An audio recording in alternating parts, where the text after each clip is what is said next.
బీహార్లో ఎన్నికల షెడ్యూల్ అయితే విడుదలైపోయింది. నిన్న ఎన్నికల కమిషన్ అయితే తేదీలతో సహా అనౌన్స్ చేసేసింది. 6వ తారీఖున మొదటి విడత, 11వ తారీఖున రెండవ విడత, పూర్తిగా 243 స్థానాల్లో ఎన్నికలు అయిపోయిన తర్వాత 14వ తారీఖున ఫలితాలు కూడా వెలువడిస్తామని చెప్పారు. అంటే నవంబర్లో. ఇలాంటి పరిస్థితుల్లో ఇప్పుడు ఎన్డీఏ, జేడీయూ సీట్లు సర్దుబాటు చేసుకున్నాయి. చెరో 102 స్థానాల్లో జేడీయూ, బీజేపీ పోటీ చేయగా మిగతా స్థానాల్లో వాళ్ళతో కలిసినటువంటి మిగతా 3 పార్టీలకి పనిచేస్తున్నాయి అన్నమాట. ఇలాంటి తరుణంలో ఇప్పుడు ఆర్జేడీ, కాంగ్రెస్ కి అయితే ఎటువంటి స్పష్టత రాలేదు. అయితే కాంగ్రెస్ ఏమొచ్చేసి ఇప్పుడు తేజస్వి యాదవ్ ని సీఎం అభ్యర్థిగా అంగీకరించడం లేదు. సీఎం అభ్యర్థి ఎవరు అని మీడియా అన్నందుకు కాంగ్రెస్ నేతలు అయితే ఎవరి పేరు చెప్పలేదు. అంతా కూడా అధిష్టానం నిర్ణయిస్తుంది.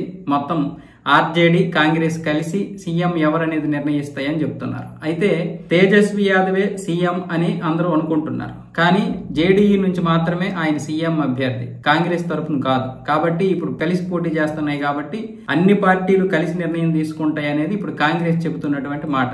ఇంతకు ముందు కూడా రాహుల్ గాంధీ ఈ విషయం మీద సమాధానం దాటవేస్తేనే అప్పుడు తేజస్వి యాదవ్ ఏమొచ్చేసి 243 స్థానాల్లో ఆర్జేడీ పోటీ చేస్తుంది, ఎవరితో పొత్తు లేదన్న విధంగా కోపంగా మాట్లాడాడు. ఇప్పుడేమొచ్చేసి కాంగ్రెస్ వాళ్ళు తేజస్వి యాదవ్ సీఎం అభ్యర్థి అంటే ఒప్పుకోవడం లేదు. ప్రత్యక్షంగా పరోక్షంగా వాళ్ళు విషయాన్ని అయితే స్పష్టతనిస్తున్నారు. తేజస్వి యాదవ్ సీఎం అభ్యర్థి కాదు, ఎవరు అనేది కూటమి నిర్ణయిస్తుంది అన్న విధంగా మాట్లాడుతున్నారు. తేజస్వి యాదవ్ మాత్రం ప్రజలే నిర్ణయిస్తారు సీఎం అభ్యర్థి ఎవరు, ఖచ్చితంగా మార్పు కోరుకుంటున్నారు కాబట్టి విజయం మాత్రం తథ్యం.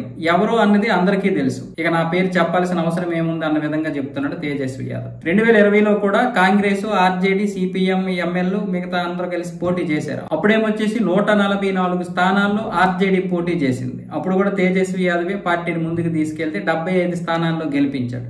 కాకపోతే అప్పుడు ఓడిపోయినటువంటి సీట్లు కూడా అధికంగా ఉన్నాయి. అప్పుడు ఓడిపోయిన సీట్లు ఇంచుమించు 64 సీట్లు ఓడిపోయారు. 64లో ఓడిపోయి 75లో గెలవడం జరిగింది. అంటే సగం కంటే ఎక్కువే గెలిచారు. కాకపోతే కాంగ్రెస్ 70 స్థానాలకు గాను కేవలం 19 స్థానాల్లోనే గెలిచింది. దాంతో ఇప్పుడు ఎవరు అభ్యర్థి అనేది మీరే నిర్ణయించుకోవాలంటూ తేజస్వి యాదవ్ అయితే చెబుతున్నాడు. దాని ప్రకారమే ఇప్పుడు సీట్లు సర్దుబాటు చేయాలంటున్నాడు. కాంగ్రెస్ మాత్రం అందుకు ఒప్పుకోవడం లేదు. ఇంతకు ముందు వేరు, ఇప్పుడు వేరు. కాంగ్రెస్ కి ఇప్పుడు మంచి ఓటు శాతం పెరిగింది కాబట్టి సగం సగం పోటీ చేద్దామన్న విధంగా కాంగ్రెస్ వాళ్ళు పట్టుబడుతున్నారు. పైగా తేజస్వి యాదవ్ ని సీఎం గా ఒప్పుకోవడం లేదు.